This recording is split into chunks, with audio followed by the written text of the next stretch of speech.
Your boy Red is back with another YouTube video, and today we're gonna talk about sports betting. A lot of y'all don't know what the fuck y'all doing, and I'm gonna just start it off just like that. A lot of y'all be parlaying stuff together.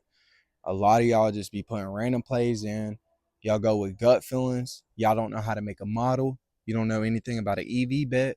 You don't know anything about certain lines, line movements, if the line's in your edge, if it's fair value, if it's positive value, if it's plus EV in the long term of betting this certain number over and over time again with the same team.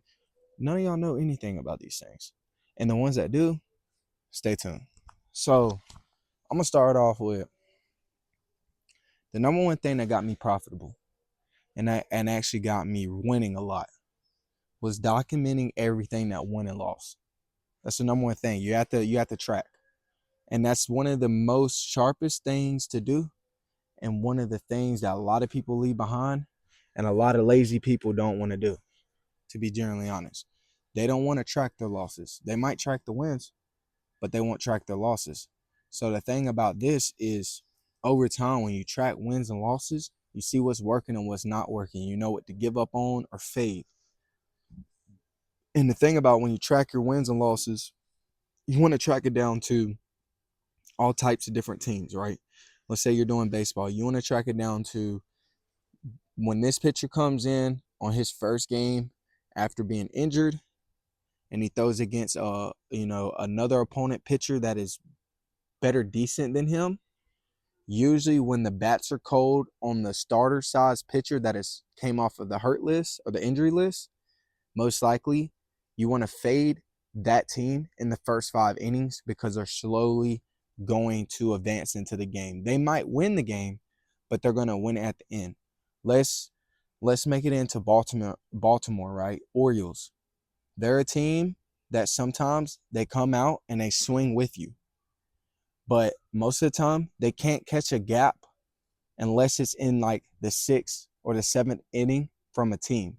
So that means betting them the first 5 innings, most likely you're going to push, most likely you're going to lose because they're a boom and bust team. They hit really good at the very end once the lineup's seen the pitcher multiple times. That being said, that is the edge I just showed y'all is with certain things, you got to look at certain things as a grain of salt. One thing about it is it's better to know no players than to know all of them. Being nose blind and just not a very favorited person over certain players can be one of the most creative things to have, because when you look at a paperwork, you're looking at the numbers and not looking at the face and the name. You don't care about none of that. Physically with me, I've never cared about faces and names because generally it's took me too long to remember. So the thing about it is I look at research. I look at logic. I don't just go to ESPN and look at research. I look at logic. I look where the public is at. I look how the line is moved, if the line has moved. I look at all these things that lean into logic of a game to an edge to not being an edge. There's so many tools that you can use. The thing about it is if you want to get better at it, you have to lose. You have to know how it looks to lose. A lot of people would be like, bro, I don't want to fucking lose. Why would I want to lose? The thing about it is when you lose, you learn how to win. Because everything you lost on, you know why you lost. Line movement. The line moved. Sharp money came on one side. You lost. You got it for a good, fair value, but then the line moved. Money came in on the other side. The line changed, and you lost. That's like one of the most common things to catch. Some people will put $100 on a game, right? It'll go down to $97 because the line moved. And all they had to do was just hit cash out. As soon as the line move, I want to know why. If it's moving in my favor, that's a good sign. That means I got it for a fair value or a plus EV value. And it's going to make money for me long term because there's sharp money coming in on the same play that I put in. Now, if the line moves against me, how does it move? Does it move by 2 cents, 3 cents, 5 cents? Anything past 10 cents that it moves, that is a red signal. Cash that bitch out. Cash it out. A lot of people will say, well, don't put your bets in at night, do them, right before the game, do your studying at night. Sometimes you got to put your bets in at night. because when you put them in at night, you see that the line moved. You see what you locked it in at. You don't get mistaken in your head. You don't get this thought in your head, well, I think it was a negative 125, but then it really was a negative 145. Like when you lock it in at night and you do your research at night and lock it in, you see line movement. So if you're giving your plays out, you can give your plays out in the morning. You don't have to give your plays out as soon as you lock them in. You give them out at a certain time that you know this play is the right play. And that's what sharps play as. They put it in at night. Some change it up a little bit. They put it in at night if they can.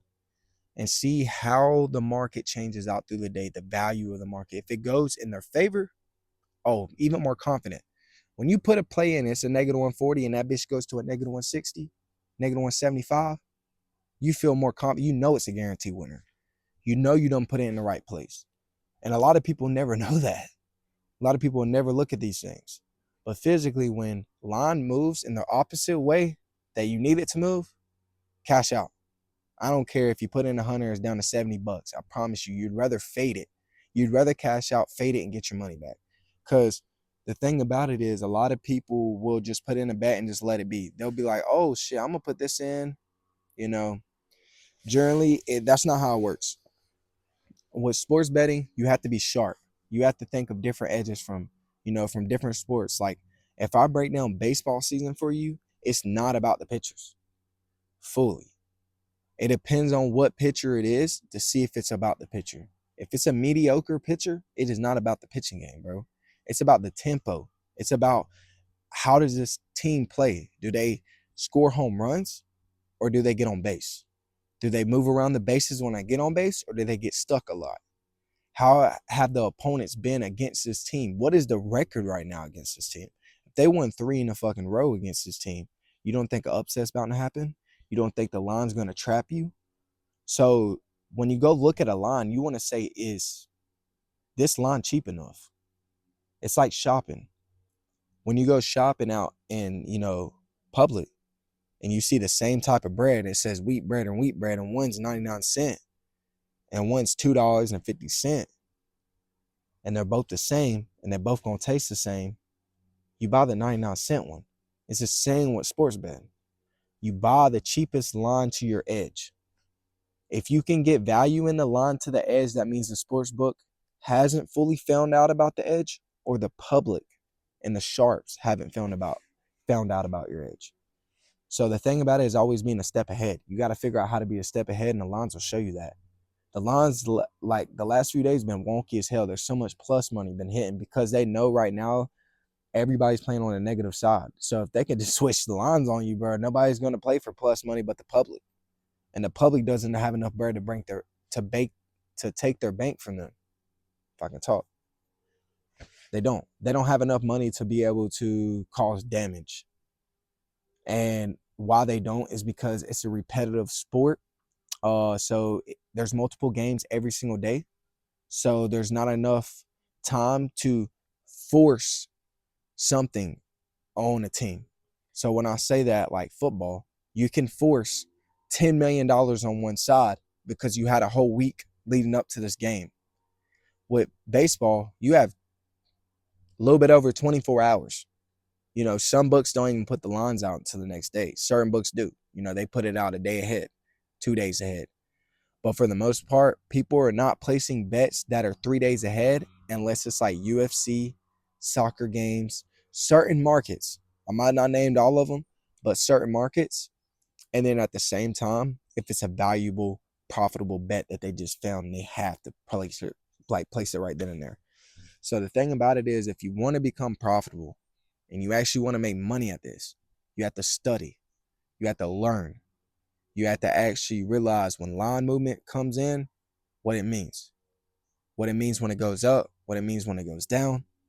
You have to realize what the market looks like with this team. You can't look at it as a team like, oh my gosh, they got Riley Green on the team. Like he's just the best player.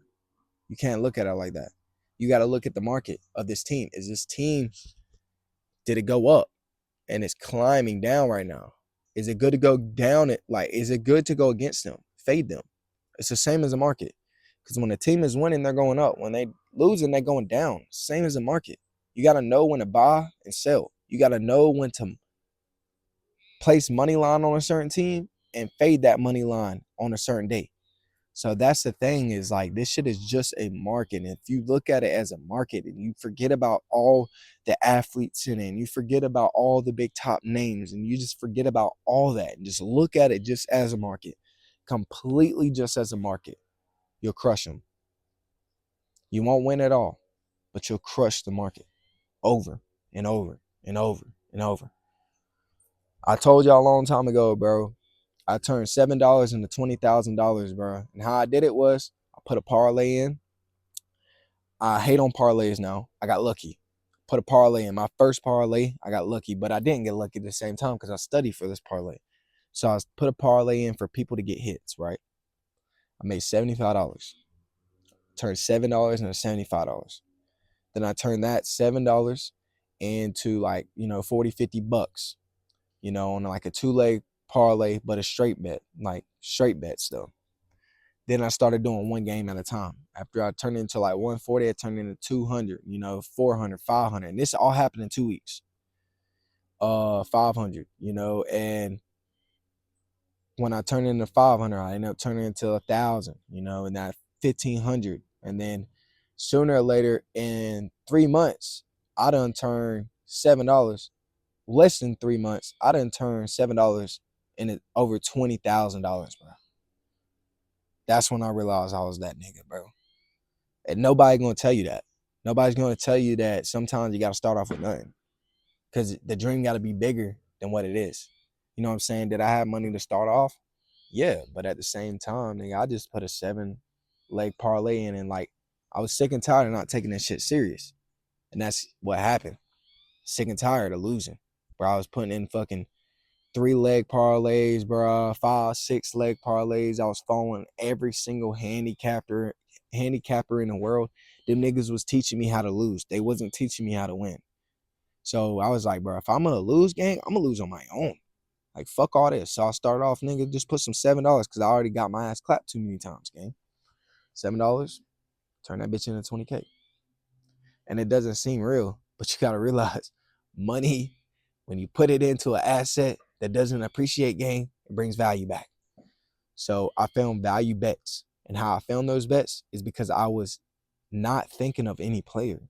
I wasn't thinking of a team as, oh, this team's good. I was finding the value in the lines. I was winning straight off value of lines. So when I look at those things and I had no model and I turned it into all that, I had no model. I built a model. So that tells you, like, when you first start, you're going to have no model. You're going to have nothing that tells you a win and loss record. You're going to have none of that. But if you track it, it builds a model over time. So now you can just double down. And each year your model gets better. Because you got to realize, you got new players coming in, so your model has to upgrade to them. But you got players that's just returning. So you just got to tweak the model to them, if they're doing good or bad. You know what I'm saying? So you get to the point where your model is locked in, dialed in, exactly like a sports book. So you're cheating the sports book because you have the same exact model as them. You have somebody working at the lines every single day, right? You have somebody you have a whole team that makes the lines for that day. Then you have an AI bot that moves the line during the game. But you also have a personal person waiting there to move the line too, because only a person can realize certain edges, and only a person can realize certain tempos in the game are starting to change. So they had to eliminate the backside of anything, them losing percents. They got to eliminate these things. While the sport is going on, they're trying their best to eliminate you winning as much as they can, because they would rather you win in the beginning and settle it completely out there than you win in the live bet. That's why live bet sometimes is some of the easiest to win, because all they're trying to do is bait you in on one side so you know to go backside. Because they know physically, the human brain, bro, is psychology built into this, bro. You're always going to go with what looks like it's winning at the time. There's certain games you could live bet a team be down by 3 points game and it'd be a plus 600 and you smack the shit out of it. You just got to know if this team is a team that is responsible for coming back in the 7th and 8th to 9th inning. Certain teams don't just come out like Diamondbacks. Certain teams don't just come out and smack you fucking 10 runs in the first 3 innings. They don't. Some teams do. Some teams can smack you 10 runs in the 8th inning though. After they done seen your pitcher and got to your bullpen, smack the hell out of you. So you got to realize there's certain games. Then you got to realize there's certain bullpen players too, pitchers, that will throw the hell out the game too. They have a known record for throwing the game. Just because they threw hella good games last year doesn't mean they're throwing hella good games this year. That's one thing I've had to recognize myself. There's certain pitchers that surprise me that I've been like, you are trash now, gang. You were just a lights out last year, and now you're trash. So, and your model will tell you all that. If you plug in this information and don't be fucking biased to all the information and plug it all in, the true information, not the fluff, but the true information you're seeing with your own eyes, your model will tell you everything. Your model won't lie to you. And your model won't go on a fucking 80-0 streak, but it can go on a 15 to 16 game win streak, no losses. It can go on an 8 to 9 game win streak, no losses. It can go 8-3. It can go 10-6 and still make some profit.